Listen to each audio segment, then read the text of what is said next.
Baik, Bapak Ibu saudara terkasih, dalam nama Tuhan Yesus, kita akan memulai ibadah kita pada saat malam hari ini, baik yang ada di tempat ini, baik juga yang akan mengikuti ibadah live saat ini. Kita mau persiapkan seluruh kehidupan kita. Kita mau datang kepada Tuhan, memuji-muji Tuhan. Kita mau bersorak-sorai, meninggikan nama Tuhan. Datang kepada Tuhan dengan sorak-sorai. Haleluya.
Kita mau tetap memuji-muji Tuhan.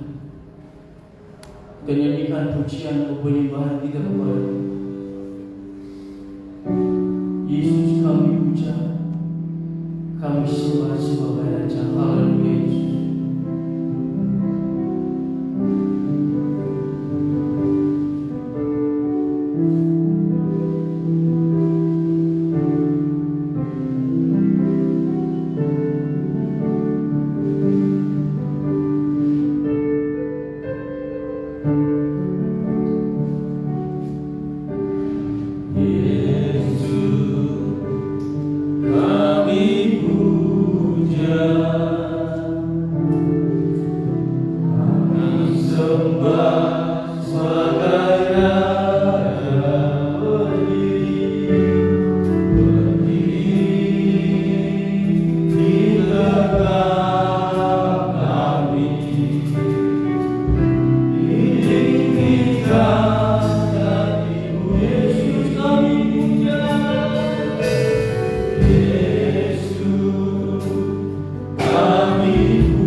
berlimpah daripada firman Tuhan pada malam ini.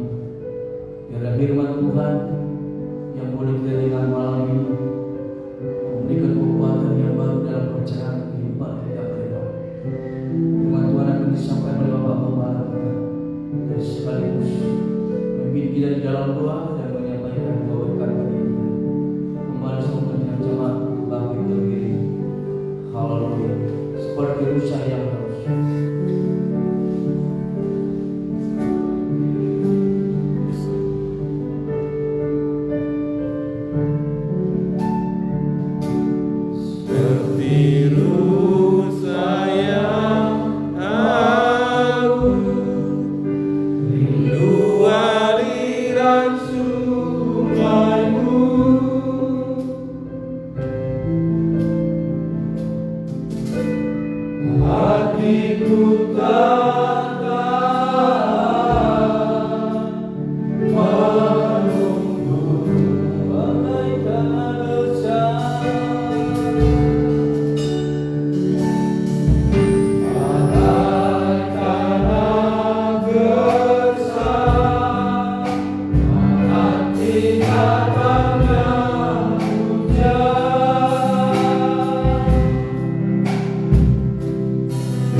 Bagi seluruh jemaat atau saudara-saudari yang mengikuti ibadah ini lewat ibadah live streaming yang dilakukan oleh Gereja Pentakosta Indonesia Sidang Cilincing, saya menyapa saudara. Mungkin saudara baru pertama kali bergabung dalam mengikuti ibadah ini, dan senantiasa Tuhan memberkati kita, dan sehingga lewat ibadah ini nama Tuhan dipuji dimuliakan. Firman Tuhan saya akan sampaikan terambil dari kitab Efesus pasal yang kelima, ayat yang ke-15 sampai dengan ayatnya yang ke-21. Demikianlah bunyinya. Karena itu perhatikanlah dengan saksama bagaimana kamu hidup. Janganlah seperti orang bebal, tetapi seperti orang arif. Dan pergunakanlah waktu yang ada, karena hari-hari ini adalah jahat. bodoh, tetapi usahakanlah supaya kamu mengerti kehendak Tuhan. Dan janganlah kamu mabuk oleh anggur, karena anggur menimbulkan hawa nafsu, tetapi hendaklah kamu penuh dengan roh, dan berkata-kata seorang kepada yang lain dalam mazmur, kidung puji-pujian dan nyanyian rohani. Bernyanyi dan bersoraklah bagi Tuhan dengan segenap hati. Ayat yang ke-20, ucapkanlah syukur senantiasa atas segala sesuatu dalam nama Tuhan kita Yesus Kristus kepada Allah dan Bapa kita, dan rendahkanlah dirimu seorang kepada yang lain di dalam takut akan Kristus. Demikian pembacaan firman Tuhan. Bagi kita yang mendengarkan dan melakukannya, pasti akan diberkati oleh Tuhan. Saudara yang dikasihi, firman Tuhan malam ini adalah merupakan satu perkataan dari Tuhan yang dituliskan oleh Rasul Paulus kepada jemaat di Efesus. Kita tahu firman Allah adalah diilhamkan oleh Roh Kudus kepada para penulis Alkitab, termasuk kepada Rasul Paulus yang menulis kitab Efesus. Sedikit latar belakang daripada kota Efesus. Kota Efesus adalah merupakan satu kota perdagangan, kota metropolitan yang sama dengan seperti kota Roma, kota yang besar, kota yang orang-orang di dalamnya adalah merupakan orang-orang yang sudah hidup di dalam kemewahan, kekayaan mereka yang melimpah.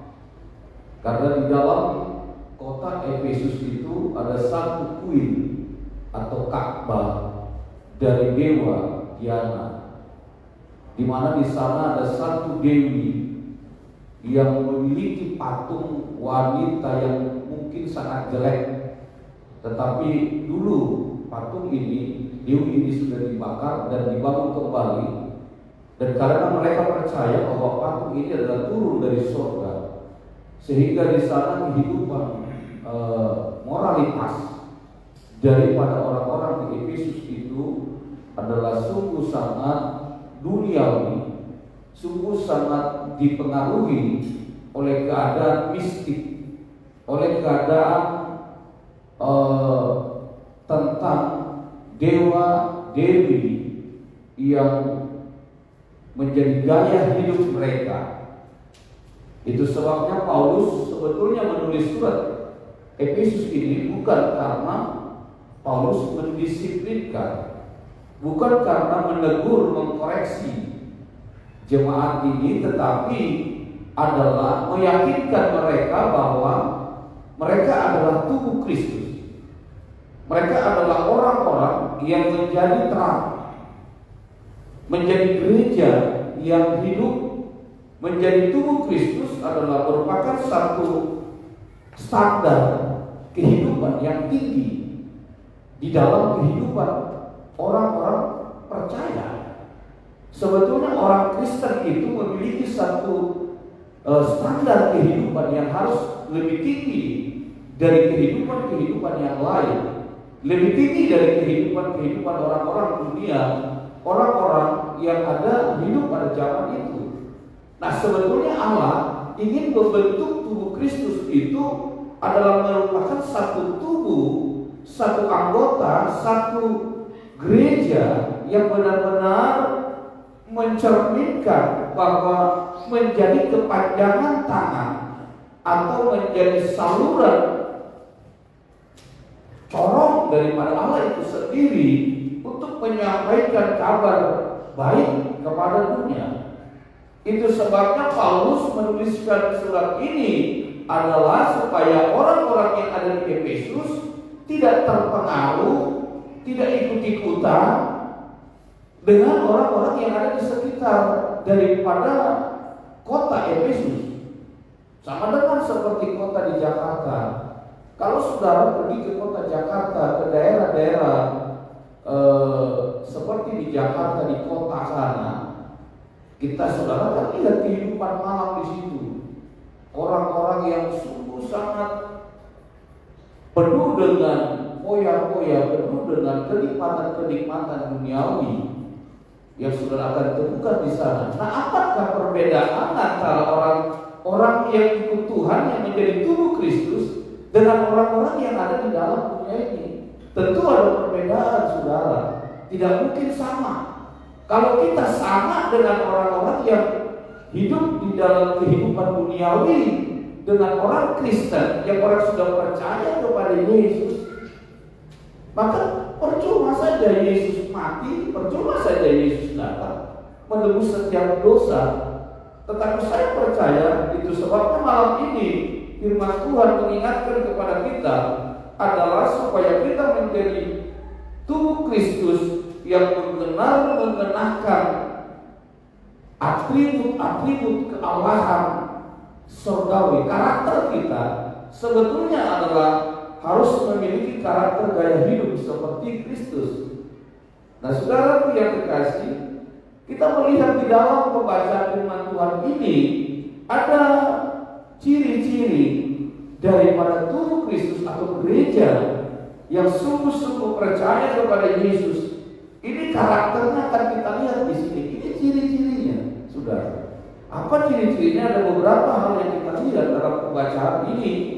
Di dalam ayatnya yang ke-15, di sana kita lihat, saudaraku yang terkasih, yang pertama dikatakan kita harus menjadi orang yang arif. Menjadi orang yang arif. Itu yang pertama. Atau dalam bahasa Inggris dikatakan yang wise. Orang yang bijaksana, orang yang cerdik, orang yang berilmu. Berilmu itu maksudnya apa? Berpendidikan, memiliki integritas. Ciri-ciri gereja itu adalah dia harus gereja yang bijak. Kita tahu gereja bukan organisasi tetapi organisme. Gereja organisasi itu dibuat oleh manusia, tetapi organisme pribadi kita adalah Allah yang membuat. Nah, bagaimana kita sebagai seorang organisme tubuh Kristus yang memiliki kearifan? Ada kearifan di dalam hidup kita. Jadi ada orang-orang yang bijak, orang-orang yang pandai, orang-orang yang pintar. Nah, saudaraku, kita lihat bangsa Tuhan, orang-orang Israel itu adalah orang-orang yang pintar, orang-orang yang bijak. Bahkan 10 kali lipat kepintaran mereka daripada bangsa-bangsa yang lain. Nah, saya percaya di mana Injil diberitakan, di mana firman Allah disampaikan, di mana ada gereja, di mana ada anak Tuhan, pasti daerah itu akan diberkati dan wilayah itu akan semakin diperhatikan oleh Tuhan. Jadilah orang yang pertama, orang yang arif, yang pintar, bukan orang yang bodoh. Dikatakan di situ sudah, ya. Dikatakan jangan seperti orang bebal, tetapi seperti orang arif. Orang bebal, orang bebal ini kadang-kadang saudaraku dianggap siapa di dalam Alkitab yang orang yang bebal? Seperti Nabal, ya kan? Nabal orangnya bebal. Saudara tahu kasus Nabal itu? Ketika Daud meminta sesuatu kepada Nabal karena dia baru panen menggunting bulu dombanya, lalu si Nabal berkata, siapa Daud? Saya gak kenal dia. Kok dia bisa-bisanya minta? Si Nabal ini dia tidak mau berbagi berkat, sehingga waktu itu Daud marah. Lalu Daud menyuruh pasukannya bawa pedang bunuh itu si Nabal. Bukankah sebetulnya kambing dombanya itu dijagai oleh pasukan daripada si Daud? Nah dia saudara mungkin tahu itu semua kasus tentang si Nabal. Itu sebabnya istrinya yang datang, yang sehingga Daud ingin membunuh si Nabal, dan istrinya datang sehingga Daud tidak jadi membunuh karena kearifan daripada istri si Nabal. Jadi si Nabal itu orang bebal, tapi istrinya orang arif. Nah orang bebal, saudara dia kekasih, dia tidak tahu berterima kasih. Dia tidak tahu mana resiko, mana bahaya. Bukankah kalau orang yang bijak, orang yang pintar, orang yang pandai, dia tahu ini masalah ini, kalau saya lakukan ini, kalau saya teruskan perbuatan ini, saya akan mengalami masalah. Ciri-ciri orang pandai itu seperti itu, ciri-ciri orang bijak itu seperti itu. Sebelum dia mengalami masalah, dia sudah mengerti dulu. Dia sudah mau berubah, dia sudah mau ditegur.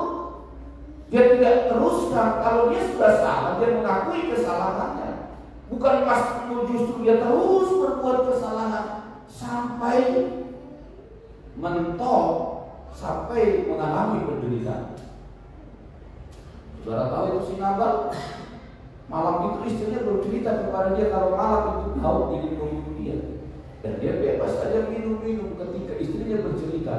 Dan si Nabal kena serangan jantung, stroke, stop, lalu is dead, innalillahi, lalu mati dia. Nah saudara yang kekasih, jadi gereja harus menjadi orang yang pandai. Bukankah dikatakan di dalam firman Allah, hendaklah kamu, apa dia bilang, licik seperti ular dan tulus seperti, coba kita lihat Matius 10 ayat yang ke-16. Matius 10 ayat yang ke-16.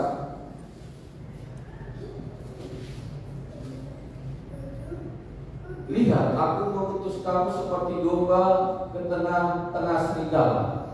Sebab itu hendaklah kamu cerdik seperti ular dan tulus seperti merpati. Jadi saudaraku, seolah-olah memang kata cerdik ini kesannya negatif. Tapi kalau ada juga orang yang cerdik, licik, ya, itu tergantung bagaimana dia untuk memerankannya, kira-kira begitu. Tetapi Alkitab ini mengajarkan kepada kita adalah cerdik adalah sesuatu kepintaran yang tidak merugikan orang lain, yang tidak mengambil atau mengakali orang lain. Kecerdik atau kita tahu dikatakan seperti ular. Ular itu kan dia tidak pernah, saudara pernah lihat ular, pasti ular itu kepalanya tak pernah diam, pasti dia terus mencari, terus berusaha, terus ya melakukan terus perbuatan. Nah, bukankah sebetulnya saking kecerdikan ular sehingga si Hawa itu bisa diperdaya? Itu karena kecerdikan ular. Nah, maksud saya bukan kecerdikan kita untuk kita melakukan perbuatan-perbuatan yang bertentangan dengan firman Tuhan. Nah, yang kita ambil dari sisi positifnya adalah kita cerdik itu maksudnya adalah kita berbuat sesuatu yang lebih daripada orang lain. Kalau orang lain baru dapat 1, kita sudah dapat 2. Kalau orang lain masih gajinya 1 juta, kita sudah 5 juta. Tetapi bukan karena kecerdikan kita menipu, bukan karena kecerdikan kita membohongi. Seperti sekarang yang sedang viral ini yang investasi bodong, ya, yang mengatasnamakan 212. Jadi bukan dalam arti kita cerdik menipu orang, bukan. Tetapi kita cerdik adalah penuh dengan ketulusan. Sebab kalau cerdik tanpa tulus memang bahaya. Jadi cerdik dan tulus. Nah, jadi itu yang pertama, karena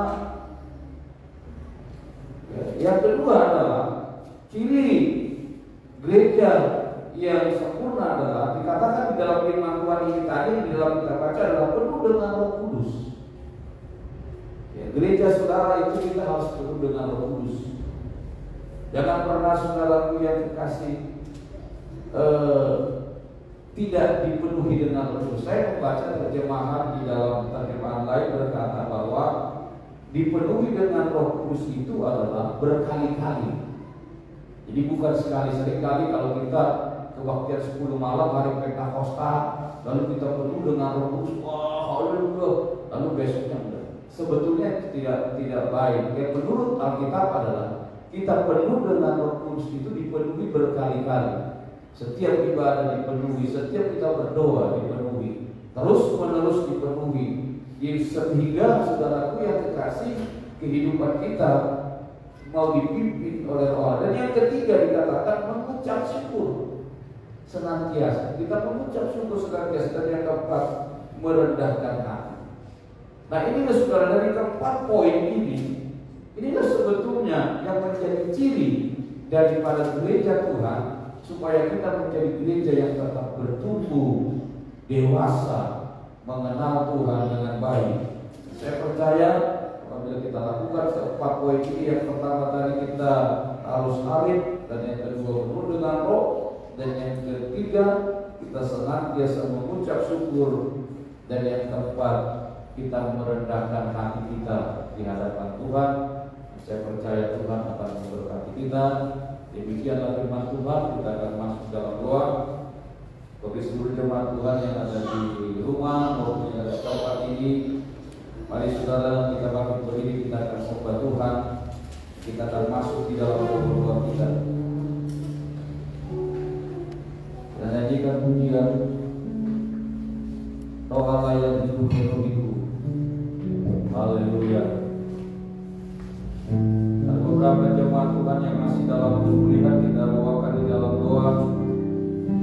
Bapak Situa RUT, dan mungkin tadi juga saya dapat WA dari Bapak Situa Pasar Ibu, supaya Tuhan juga menjamah pemberkatan kehidupan mereka. Roh Allah yang hidup menuhiku, Roh Allah yang hidup pulihkanku, turunlah urapan ke atasku, membangkitkan kuasa-Mu. Roh Allah yang hidup menuhiku, Roh Allah yang hidup pulihkanku, turunlah urapan ke atasku, membangkitkan